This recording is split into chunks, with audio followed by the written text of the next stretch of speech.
My father's farm sold in 11 days. I know the exact number because Gerald told me himself, with the particular pride of a man who considers efficiency a virtue regardless of the circumstances that produced it. When he called me on a Tuesday morning to inform me that the transaction had closed and that my share of the proceeds would be transferred to my account within 30 days. 11 days. Robert Collins had owned that farm for 41 years. His father had owned the land before him for 23 years before that.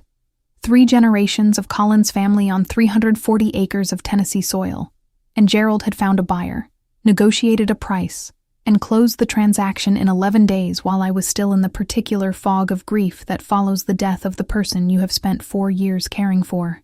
My father died on a Monday morning. Gerald had a signed purchase agreement by the following Friday. I did not know any of this was happening.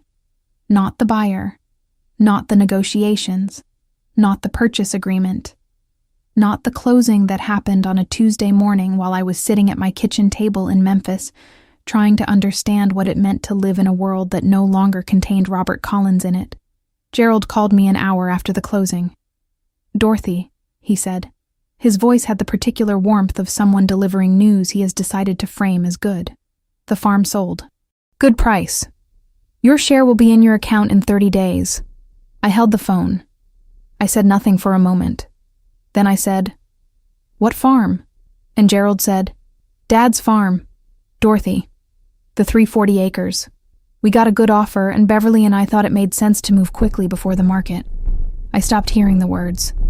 Not because I couldn't follow them, because I was already thinking about the document, the one in the filing cabinet in my home office. The one Robert had signed 3 years before he died on a Tuesday afternoon in Miss Ruth's office with 2 witnesses and a notary, and the particular deliberateness of a man who had spent his life building something, and who wanted to make sure he controlled, with absolute precision, what happened to it when he was gone. The one Gerald did not know existed. Gerald was still talking. I let him finish. Then I said, "Thank you for letting me know," and I hung up. And I went to my filing cabinet. And I took out the document, and I called Miss Ruth. Before I tell you what was in that document, and what it meant for Gerald's 11-day sale, I need to ask you something. If you had spent 4 years caring for your father, being there every day, managing his property, making sure everything was in order, and your siblings had sold his land in 11 days while you were still grieving, using a document they had no right to use, what would you do? Would you confront them immediately? Call a lawyer? Accept the situation because fighting family feels impossible? Or would you go to your filing cabinet, take out the document your father signed 3 years ago, call his attorney, and let the paperwork speak for itself? Tell me in the comments. I read every single one. And if this story is already finding something in you, if you have ever been the one who showed up, who did the work, who was present when everyone else was absent, and then watched someone else benefit from that presence, please like this video and subscribe to Still Waters. New stories arrive here regularly, and every one of them runs deeper than you expect. Where are you watching from right now? And what time is it there? Let me take you back to the beginning. Because the document in my filing cabinet didn't start on the Tuesday Gerald called to tell me the farm had sold. It started 41 years before that, when Robert Collins bought 340 acres of Tennessee soil and decided that what he was building was going to last longer than he did. My name is Dorothy Mae Collins. I was born in 1957 in Memphis, Tennessee, the second of 3 children born to Robert and Mae Collins in a house that Robert had built himself on the western edge of what would eventually become the Collins farm. A house that was modest in the way that houses built by men who do everything themselves are modest, functional, and solid, and entirely without the particular decorative self-consciousness of houses built by contractors for other people's specifications. Robert Collins was a farmer, not in the romantic sense that word sometimes carries, not the farmer of soft-focus photographs and pastoral nostalgia. In the real sense, the sense that involves getting up before sunrise every day regardless of weather or health or what the previous day had required, because the land and the animals and the crops do not adjust their needs to the farmer's circumstances. He had bought the first 100 acres in 1981 with money he had saved for 11 years, and borrowed from 3 people who believed in him, with the particular faith of people who have watched someone work and have decided that the work is sufficient evidence of character. He expanded twice in the following decade, 340 acres by 1995. A working farm, soybeans primarily, some corn, a small cattle operation that Robert maintained with the particular attachment of a man who had grown up with animals and could not imagine a farm without them. I grew up on that farm. Gerald grew up on that farm. Beverly grew up on that farm. The difference between us was not the growing up. The difference was what we did after. Gerald went to Nashville in 1978 at the age of 24 and built a career in insurance that was, by any objective measure, successful. He married well, lived well, came home at Christmas with the particular ease of someone for whom home is a place you visit rather than a place you are. Beverly went to Atlanta in 1985 and became a dental hygienist and married a man named Charles, who was kind and unremarkable and entirely devoted to her, which was the combination Beverly had always wanted. I stayed. Not because I had no options. I had options. I had a nursing degree from the University of Tennessee and offers from hospitals in Nashville and Atlanta, and once, briefly, from a hospital in Chicago that would have required me to leave Tennessee entirely. I stayed because Robert needed me to stay. Not explicitly. He was not the kind of man who asked for things directly. He expressed need through the particular quality of his presence when you were there, and its absence when you weren't. A language I had learned to read over 30 years of being his daughter. He needed me. So I stayed. I worked at Methodist Hospital in Memphis for 22 years.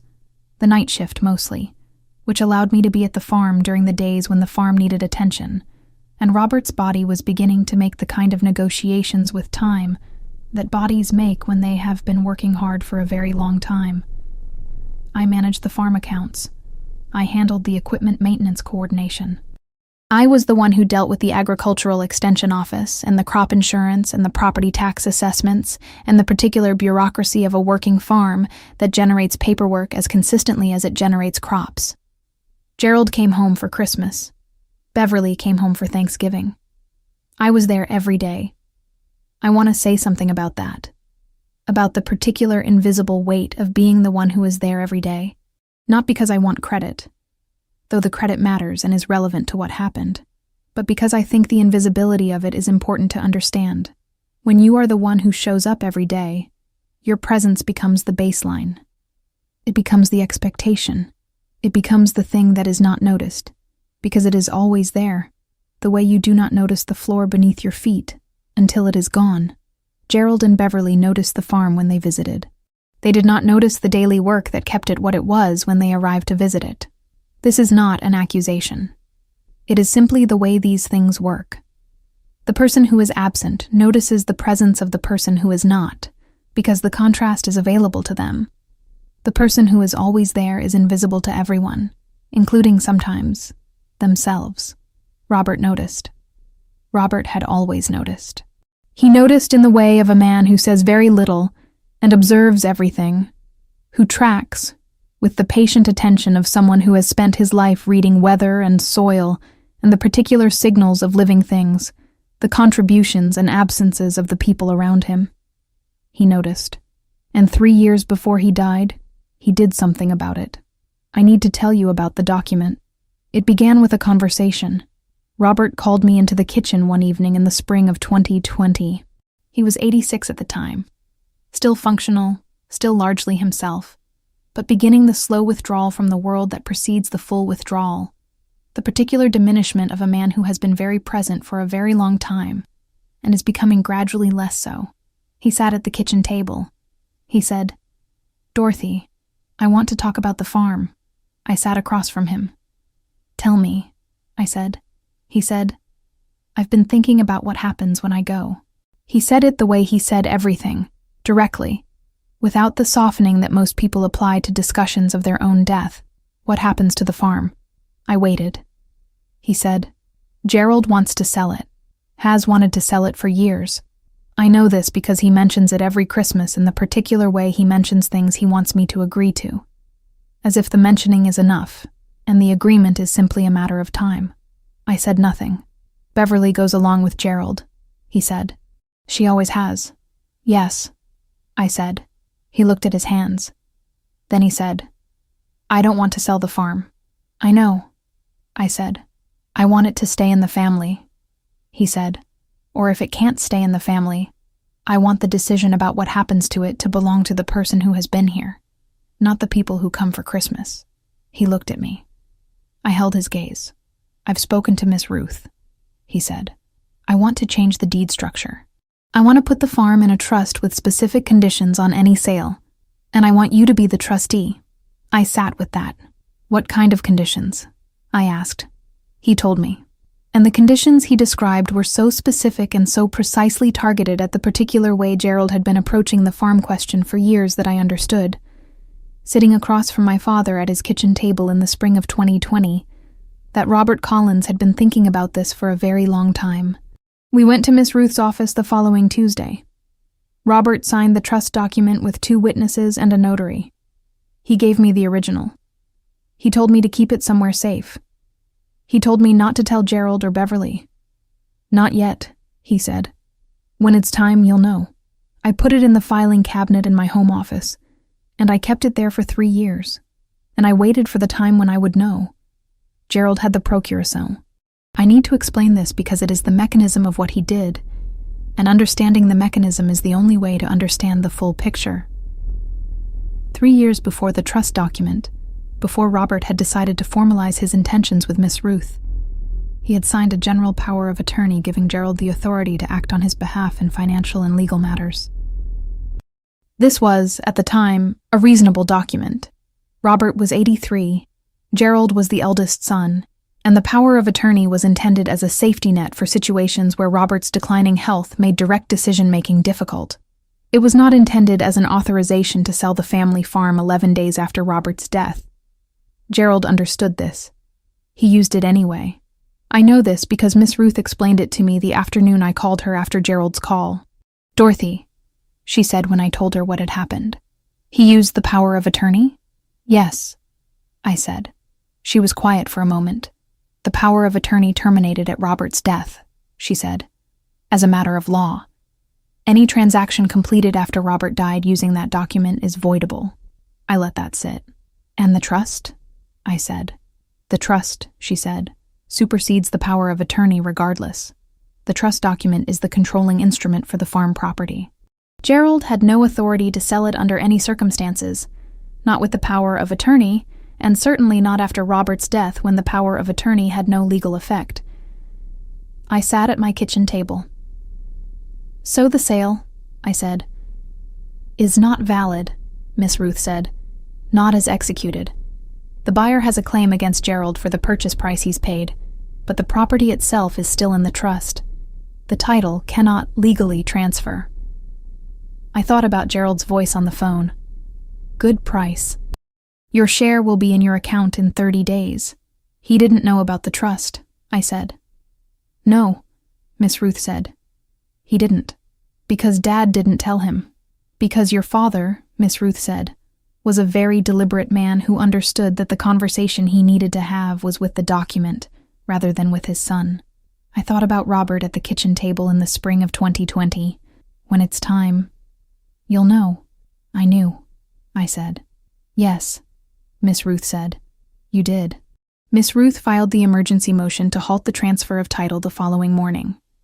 The motion was supported by the trust document, the notarized signature, the 2 witness attestations, and the legal analysis that the power of attorney had no effect post-death, and that the trust instrument was the controlling document for the property regardless.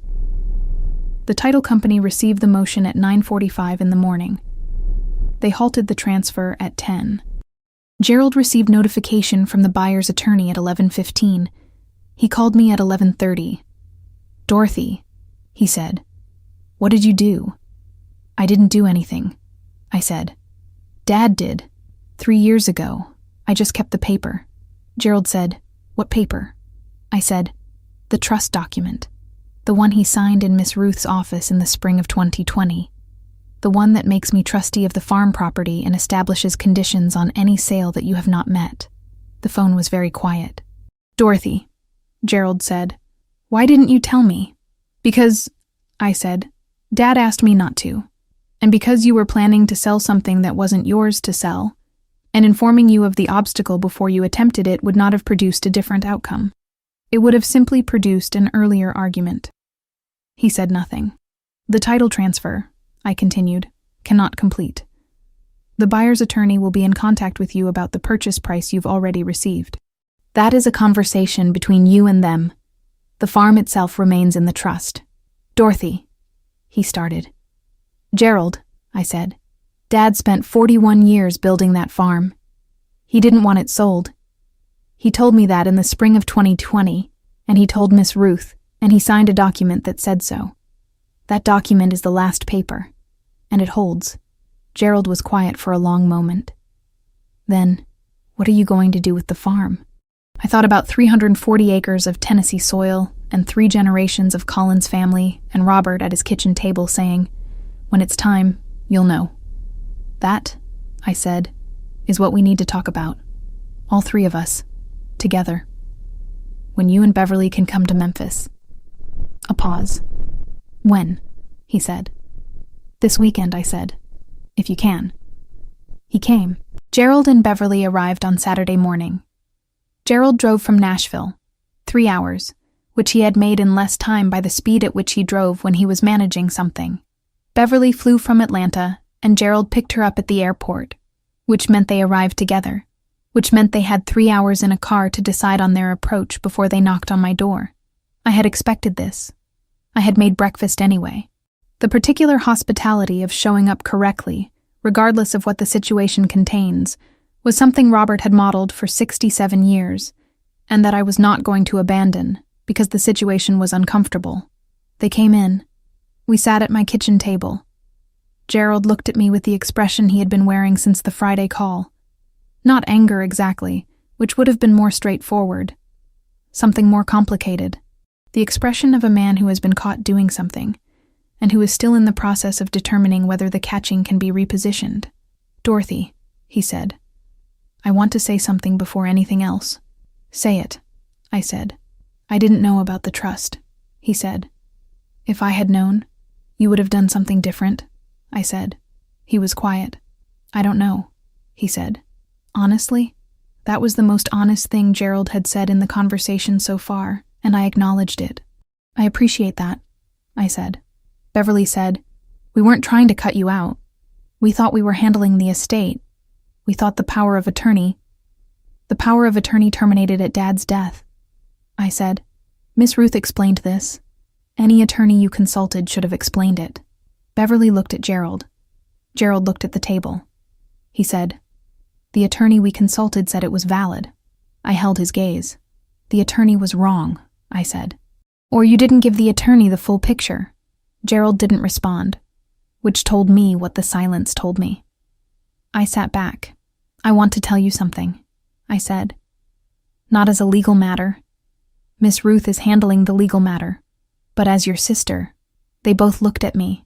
I have been here, I said, every day. For 4 years while Dad was declining. I managed the farm accounts. I coordinated the equipment. I handled the property tax assessments and the crop insurance and the agricultural extension office. I was here for every doctor's appointment and every hospital stay and every morning when he needed someone to be present. Gerald was looking at the table. I am not telling you this, I continued, to make you feel guilty. I'm telling you because I think you need to understand what that presence meant to Dad, why he came to me in the spring of 2020 and asked me to hold the document, why he told me not to tell you yet, why he trusted me with the last paper. Beverly said, he trusted you because you were here. Yes, I said. She nodded slowly. There was something in her expression. Not guilt exactly, but its neighbor.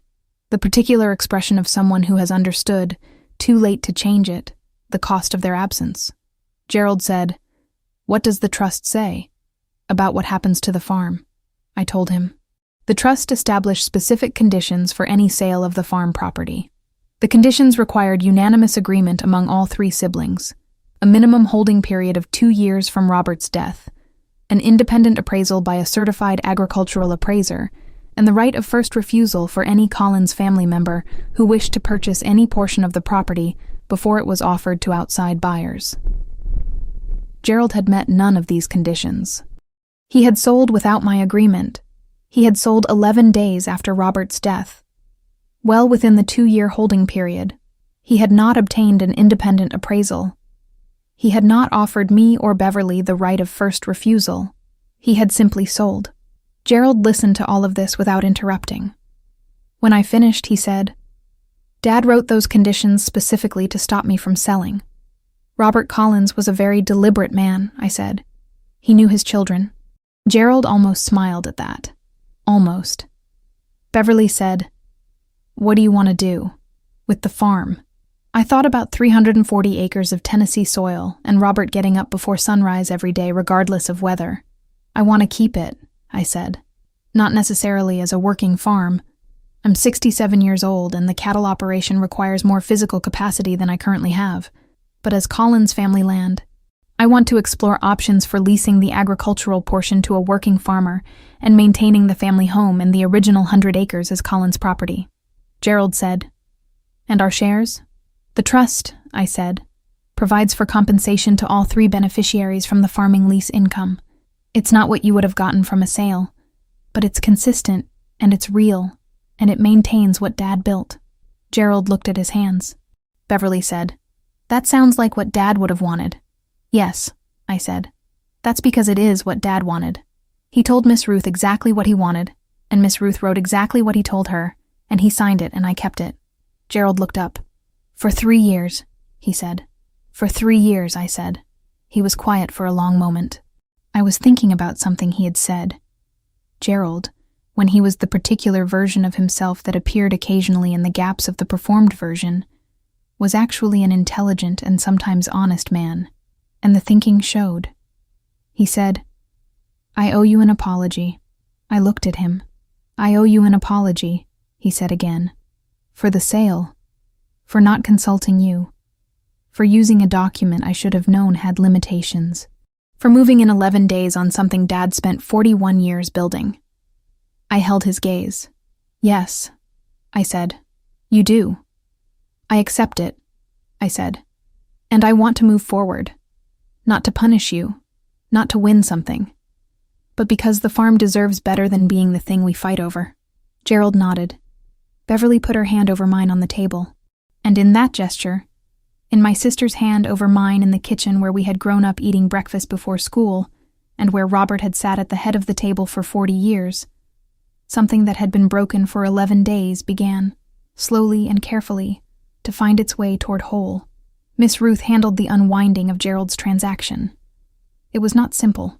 The buyer had acted in good faith, and had paid money for a property that he could not now receive title to, and the resolution of that required negotiation and legal precision and the particular patience of attorneys who understand that cleaning up a situation is always more complicated than creating it. Gerald paid the buyer's legal fees.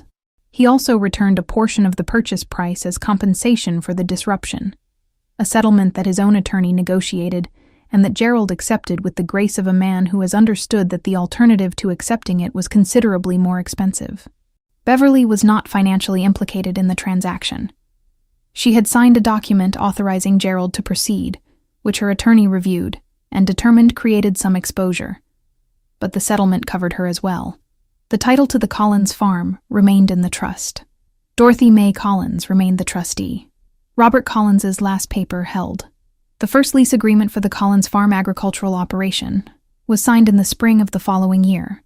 The lessee was a young couple, Marcus and Diane Carter, both in their early 30s, who had been farming leased land in Shelby County for 4 years, and who had the particular combination of agricultural knowledge and financial discipline that made them, in Miss Ruth's assessment and in mine, exactly the kind of tenants Robert Collins would have chosen.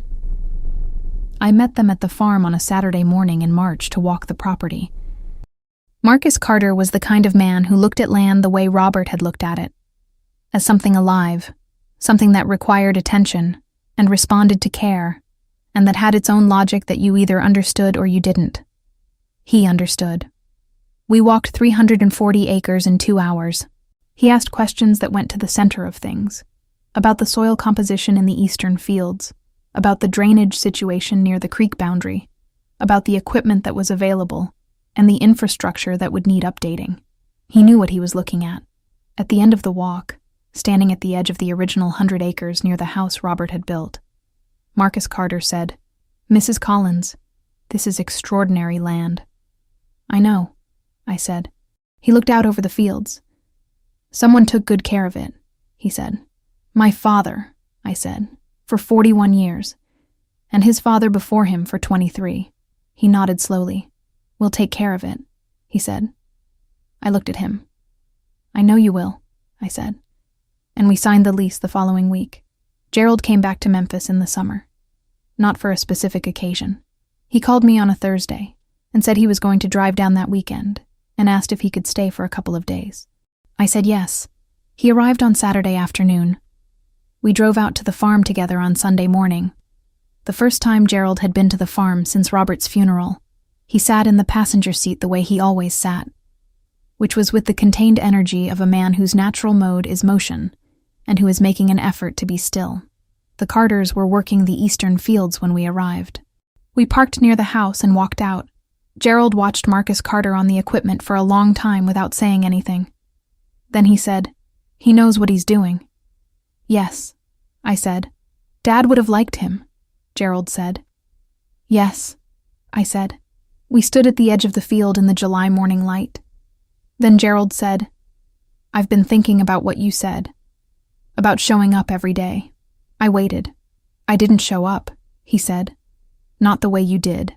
I came for Christmas and Thanksgiving, and I told myself that was enough because I had my life in Nashville, and it was a long drive, and Dad understood. He was looking at the field. Dad understood," he said, "but that's not the same as it being enough." "No," I said. "It's not." He was quiet for a moment. "I should have been here more," he said. When he was declining, "I told myself you had it handled and you did have it handled, but that's not..." He stopped. "That's not the point." "No," I said. "It's not the point." He turned to look at me. "How did you do it?" he asked. 4 years. Every day. I thought about Robert at the kitchen table, about getting up before sunrise, about the particular invisible weight of being the one who shows up. I loved him, I said, and I was here. And those two things together made it possible. Gerald nodded. We stood in the July morning light for a while longer. Then he said, "I want to come more, going forward, not for anything specific. Just to come." I looked at my brother. "The farm is still Collins' land," I said. "You can come whenever you want." He nodded, and we walked back to the house. And I made lunch, and we sat at Robert's kitchen table for 2 hours, and talked about everything and nothing the way siblings talk when they have gotten through the difficult thing and are finding out what is on the other side. What was on the other side, it turned out, was still a family. Complicated. Imperfect. Missing the person who had been its center. But still a family. Beverly called me in September. She had been calling more regularly since the Saturday at my kitchen table. Not every week, but consistently, in the way of someone who has decided to be more present and is practicing the decision. "Dorothy," she said, "I want to ask you something." "Ask it," I said. "The family home," she said. "The one Dad built. Is it going to stay in the trust?"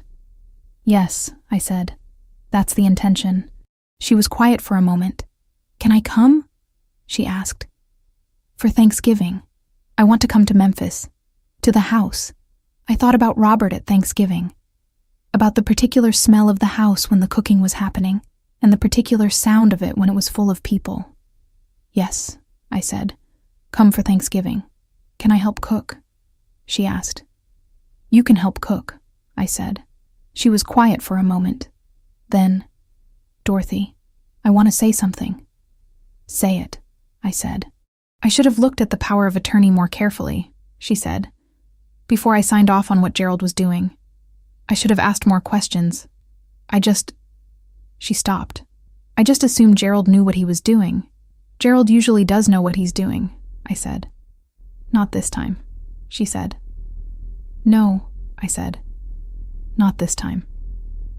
"I should have asked," she said. "And I'm sorry." "I know," I said. Thank you for saying it. We talked for another 40 minutes. About Thanksgiving. About the farm and the Carters and the lease income that was, as Robert had intended, providing something consistent and real to all three of them. About Robert. About the particular way he had of not saying things directly, and yet communicating them completely. The way the trust document was, in its specificity, more articulate about his wishes than any conversation he had ever had about the farm. He spoke through the paperwork, Beverly said. Yes, I said. He always did. That's where you get it from, she said. I thought about the filing cabinet in my home office. About 3 years of keeping a document and waiting to know when the time was right. Maybe, I said. She laughed. Thanksgiving at the Collins farm was the first in 4 years. Robert had hosted Thanksgiving at the farm for 30 years. The particular tradition of a man who understood that the home he had built deserved to be full at the moments when fullness mattered most. After he died, there had been a question about where Thanksgiving would happen, and the question had not been answered because answering it required someone to volunteer to host, and all three of us had, in our various ways, been avoiding the particular weight of the first Thanksgiving without him. I volunteered, not dramatically. I called Gerald and Beverly in October and said, "Thanksgiving is at the farm this year. Come if you can." They came. Gerald with his wife Marlene, who had always been warmly peripheral to the Collins family in the way of spouses who understand that certain things predate them and who have the wisdom not to compete with the pre-existing. Beverly alone.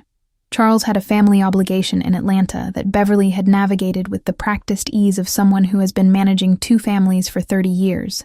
The Carters were working the North Fields when they arrived, and Marcus Carter came to the house at noon to bring something he and Diane had made, a pie, sweet potato, from Diane's family recipe, offered with the particular neighborly warmth of people who understand that being a good tenant means being a good neighbor.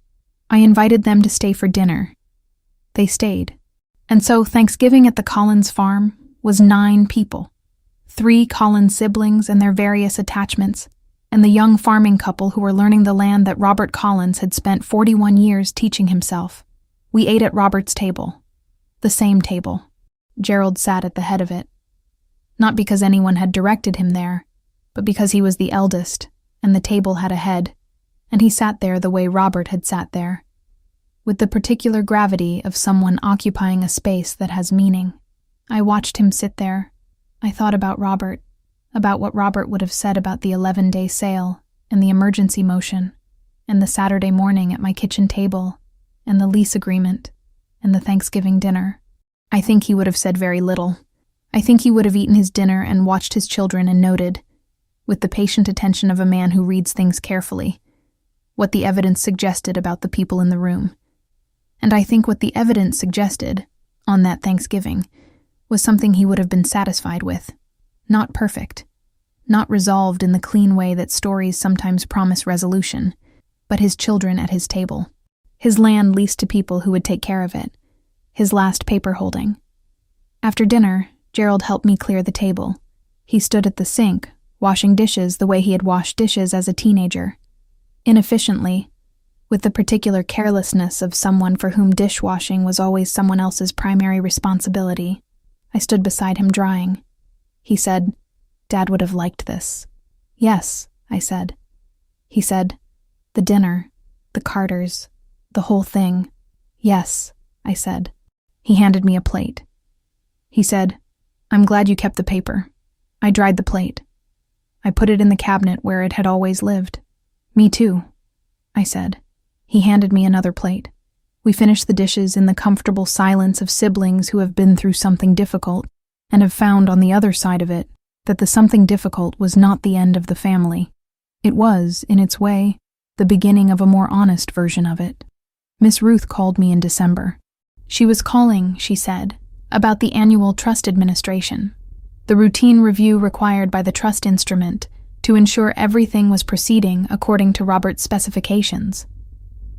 Everything was proceeding according to Robert's specifications. The lease income was flowing. The property was being maintained. The conditions on any future sale were intact. "Dorothy," Miss Ruth said after the administrative portion of the call. "Can I ask you something personal?" "Of course," I said. "When Robert asked you to keep the document," she said, "and not to tell Gerald or Beverly, did you ever consider telling them anyway?" I thought about 3 years of keeping the document in the filing cabinet, about Christmas dinners and Thanksgiving calls and the particular weight of knowing something that the people around you don't know. "Yes," I said. "More than once." "What stopped you?" she asked. I thought about it. "He asked me not to," I said. "And I trusted that he understood his children better than I did, even the ones I had known my whole life." Miss Ruth was quiet for a moment. Then, "He did understand them," she said. "The trust conditions were written specifically for the situation that occurred." "I know," I said. "He knew Gerald would try to sell," she said. "Yes," I said. "And he trusted you to hold the paper until it was needed." "Yes," I said. She was quiet for a moment. Then, "Your father was a remarkable man."